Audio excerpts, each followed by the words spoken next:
Je suis un peu chafouin, mais voilà, c'est ainsi. Donc ce soir, c'est une première française, un film espagnol, c'est El Derby, un film qu'on a donc pu voir grâce à la société Filmax, une société qui produit beaucoup de longs métrages en Espagne. C'est à eux qu'on doit par exemple les REC. Ils sont vraiment très importants dans la production cinématographique fantastique espagnole, et donc ils ont chacun un catalogue très intéressant. Et cette année, ce film-là nous a vraiment tapé dans l'œil. On était donc très intéressés pour le montrer. Ils ont accepté. Et pour parler du film, je vous demande d'applaudir très fort Raúl Cerezo qui est là. Fernando González López ne pourra pas venir. Merci.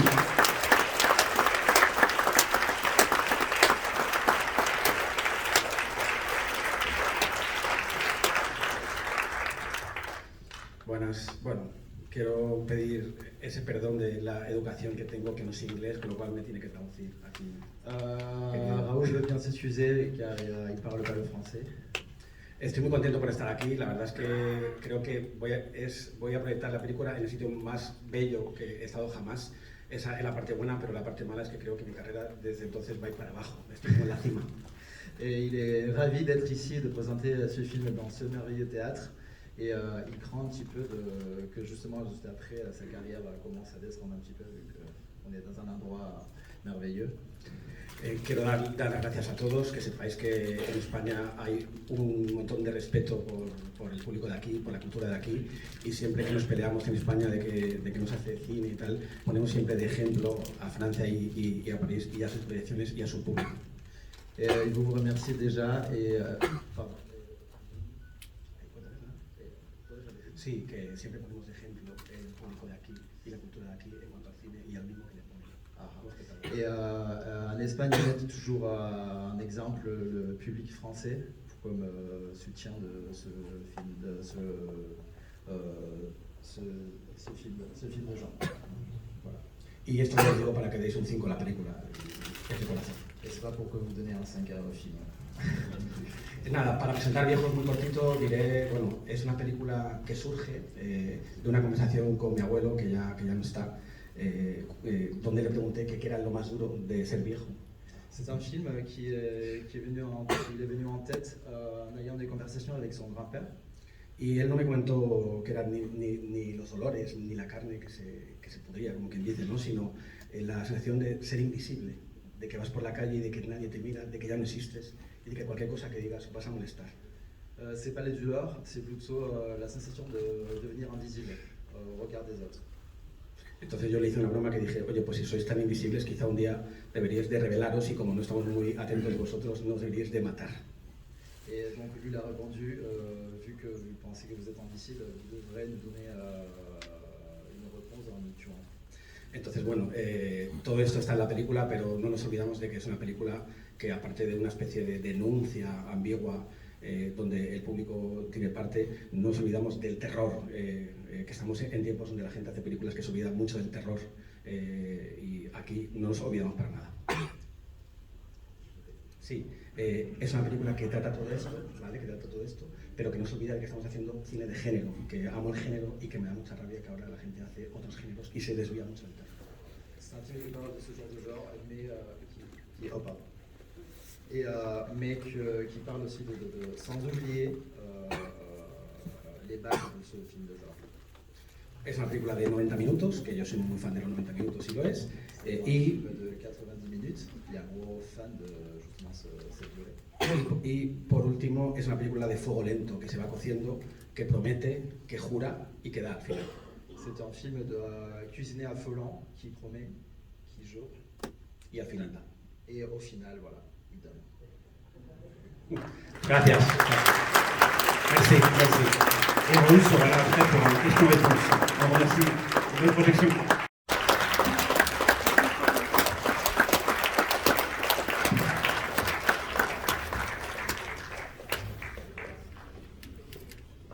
Gracias, merci.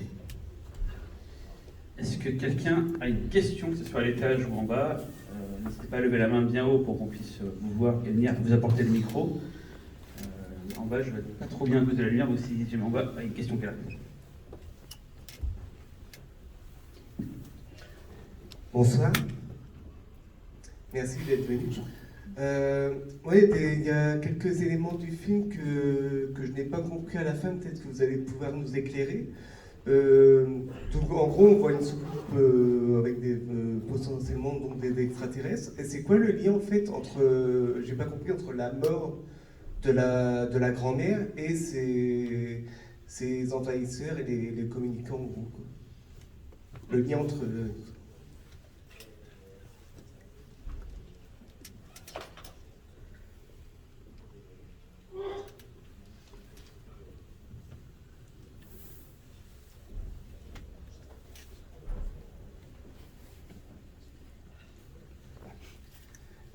Bueno, si vierais la película otra vez, a mí no me gustan los giros finales, que luego ves la película y no está hilado. Desde que comienza la película, todo es un plan de los extraterrestres para usar los ancianos, que son los hombres que más dejamos de lado, más invisibles, para que haga como una especie de plan maestro y liquiden a gran parte de la población. Ellos bajen y entonces conquisten toda la Tierra. Realmente está muy ligado de cara a los ancianos. Y ahora voy con la señora. Tout est lié depuis le début du film. Soi-disant, les grands-parents, les vieux, les invisibles, qui font partie du plan maître des extraterrestres pour justement arriver à annihiler la population de la Terre. Realmente, si la vieras otra vez pensando que es una película de ciencia ficción, de extraterrestres, verías que es todo un plan muy bien ejecutado.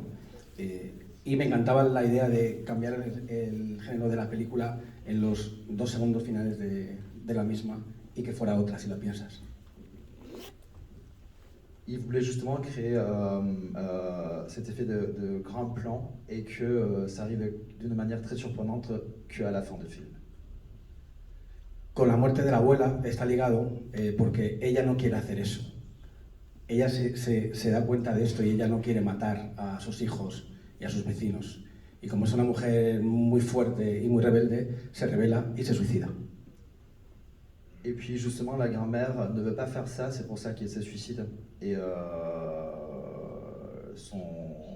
son mari dit que c'est une personne très forte, très rebelle. C'est pour ça qu'elle décide de faire ça, justement pour ne pas faire partie du plan maestro.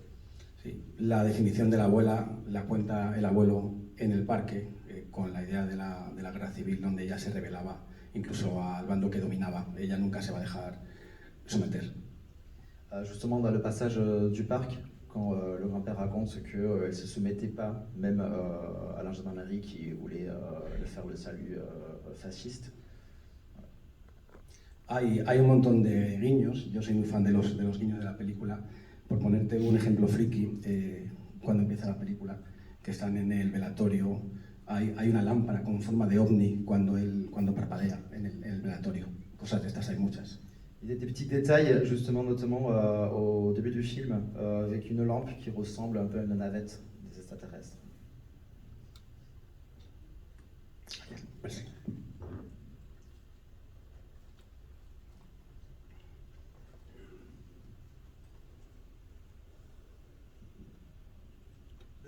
Bravo pour le film, parce que franchement j'ai été cueilli. Mais c'est vrai, il y avait un petit détail au début, mais bon, peut-être que c'est moi qui l'ai remarqué, ou bien c'est une vue de mon esprit. Le tableau de Goya, les pigments sont vraiment filmés comme au début, comme un paysage presque martien, presque extraterrestre.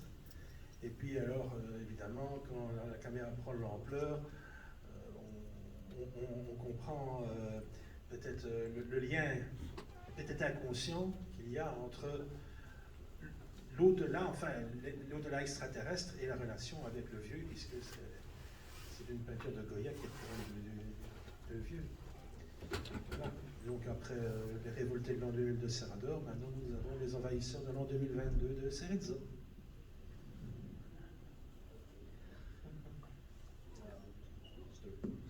Et bravo pour la película, en cuanto a la pintura de Goya, son esas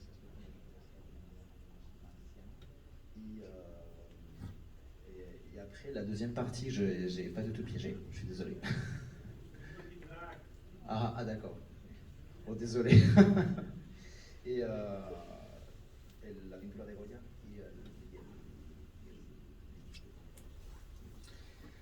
Bueno, aquí van un montón de ideas, te iré pasando al micro. Yo me encanta la idea de que los extraterrestres lleguen y conecten con los ancianos a través de su armario, de sus radios y de su espejo, que es el único sitio donde se ven. Et il aime beaucoup l'idée que les extraterrestres, justement, en connecté avec les vieux, avec des éléments comme les armoires, les radios et les miroirs, où il peut justement où ils se reflètent eux-mêmes, parce qu'il n'y a personne qui le voit autour d'eux. Entonces, esta idea, que al final incluso la propia radio es usada para controlar su voluntad y hacerles una especie de Terminators en el pecho, es una conexión que existe y que tiene que ver, ahora explico, con los créditos. Et justement, ce lien avec la radio, qui finalement, il s'en sert d'eux pour contrôler sa volonté. La pintura de Goya, que hemos visto, dos viejos comiendo sopa, es una pintura muy famosa e inquietante, que realmente ves a dos señores que comen sopa, o bien ves a dos asesinos extraños que están a punto de atacar. En los créditos de la película ves un planeta que conecta con ese cuadro, que conecta con la Tierra. Et dans le film de Goya, je pense que c'est un truc comme les vieux qui mangent de la soupe. Et c'est des vieux qui mangent de la soupe, mais si on regarde bien, parfois on peut avoir peut-être deux assassins qui s'apprêtent à attaquer. Et dans le crédit aussi.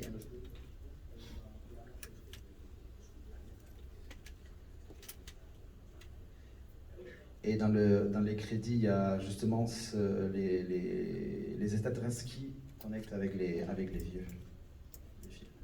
Entonces me encanta la idea de que de un planeta muy lejano haya una conexión con el viejo del bar para ejecutar un plan. Et cette idée de connecter quelque chose de très grand comme les extraterrestres qui vient de très loin avec quelque chose de très habituel comme quelqu'un qui écoute de la radio dans un bar. Question ou pas?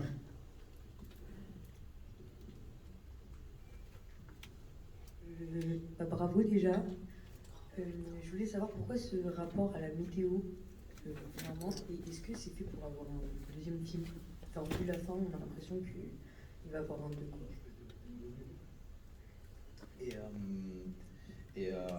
¿Qué tipo de vínculo tiene con la meteorología, con el tiempo? Y si, visto el final que tiene, si esperas hacer una segunda parte. Bueno, con la meteorología, realmente que cambien todos los grados es porque las naves están escondidas, están en la atmósfera, y eso produce un calor que cambia toda la climatología. Es porque parce que les navettes sont cachées derrière les nuages, c'est pour ça que ça fait augmenter les températures. C'est une explication aux canicules. Y curiosamente, y ha ocurrido, aunque no era así, en Estados Unidos y en varios países dicen que es una película sobre el cambio climático. Viene muy bien, pero no es así, pero claro. Et justement aux États-Unis, ils ont eu une réponse comme quoi ils disaient que ça pourrait être voilà, une réponse aux causes de changement climatique. A su vez, hay una cosa, y es que el asunto que decías de la segunda parte, cuando yo hice mi anterior película, The Passenger, tampoco quería hacer segunda parte, y vamos a hacerla ahora porque nos la pidieron y nos dejaron esa libertad. Si alguien llegara con segunda parte y nos dejara una libertad, sí que no tendría problema en hacerlo, aunque es un final cerrado al principio. Je pense depuis la fin.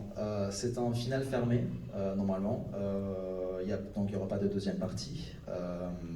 Mais ça pourrait être envisageable si ça arrivait comme dans son film précédent, La Pasajera, The Passenger, où ils vont faire justement une suite, mais où ils ont vraiment une carte blanche pour respecter ou pas respecter ce qui était dans le film précédent. Donc ça sera les conditions sine qua non. S'il a une liberté absolue, pas de moule, et puis carte blanche, et on aura la deuxième partie. Et beaucoup d'argent. Merci. Est-ce qu'il y a une question en haut? En haut, il y a une question. Oui, bonjour. Je voulais savoir, concernant le message du film, s'il y avait une volonté de dénoncer le traitement de la vieillesse dans la société espagnole. Si hay un objetivo detrás de denunciar el trato que damos a los ancianos en la cultura española.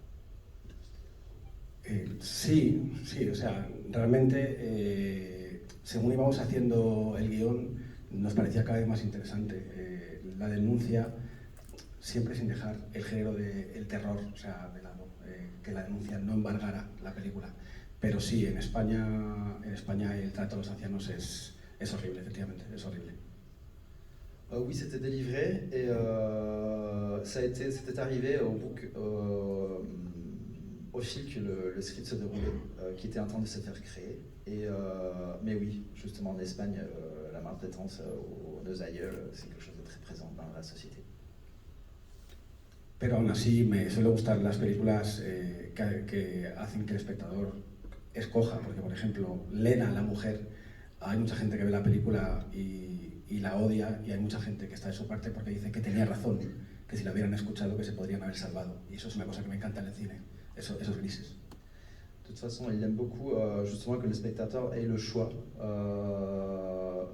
notamment dans le personnage de Lena. Il y a des spectateurs qui se mettent en accord avec elle en disant ah oui, justement, c'était la seule qui avait raison, il fallait les enfermer, il fallait se protéger d'eux. Et il y a d'autres qui disent, voilà, qui se mettent plutôt du côté du père et de la famille et de la fille. Merci. Il y a une question en haut aussi. Oui, merci. Vous avez évoqué la possibilité de faire des choses ensuite si vous avez beaucoup de liberté. Est-ce que vous avez eu beaucoup de contraintes sur ce film-là?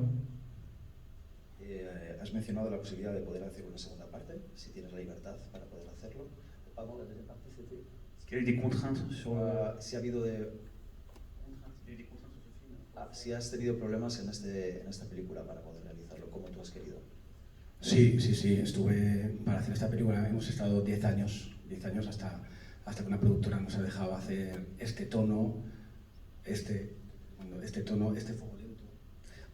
Oui, ça nous a pris carrément 10 ans pour trouver une productrice qui nous laisse faire ce genre de ton cuisiné à feu lent jusqu'à la fin. Y ideas como que un anciano esté encima de una mujer embarazada y le dé con un cuchillo en la barriga, pues todas estas cosas jamás nos hubieran dejado hacerlas con las productoras que hablamos que eran más grandes. Et notamment, il y avait des productrices qui étaient contre d'avoir ce genre d'image où un vieux tue une femme enceinte ou la presencia de los viejos también, ¿no? en la película, ou la présence des vieux en soi-même, dans le film. Nos pedían que se explicara más el final, nos pedían que todo estuviera mucho más cerrado. Otra película y yo por ahí no paso ya, a estas edades ya no paso. Et puis les contre, de donner trop des astuces pour justement que la fin soit vraiment fermée ou très expliquée, très exprimée. Pour une dernière question, je vais me la poser la dernière question. Est-ce que le film est sorti en Espagne? Et si oui, est-ce qu'il a été bien accueilli? Est-ce qu'il a marché? La película ha salido en España y si ha sido bien recibida por el público. Sí, bueno, ahora está en la fase de festivales, ha estado prácticamente en todos los festivales más importantes y aparte de estar en ellos ha tenido premios al actor protagonista, a la fotografía. Sí, ha tenido mucha... Il a eu beaucoup de présence sur plein de festivals, notamment des plus importants, et il y a eu quelques prix au niveau de la photographie. Y se ha vendido ya a 15 países, se va a estrenar en Estados Unidos y ahora llega el estreno en España. Et puis il a été vendu déjà sur 15 pays, et notamment aux États-Unis, et il arrive bientôt en Espagne. On va remercier Raoul Cerezo d'être venu présenter le film. On vous souhaite une belle sortie de festival. N'oubliez pas ici.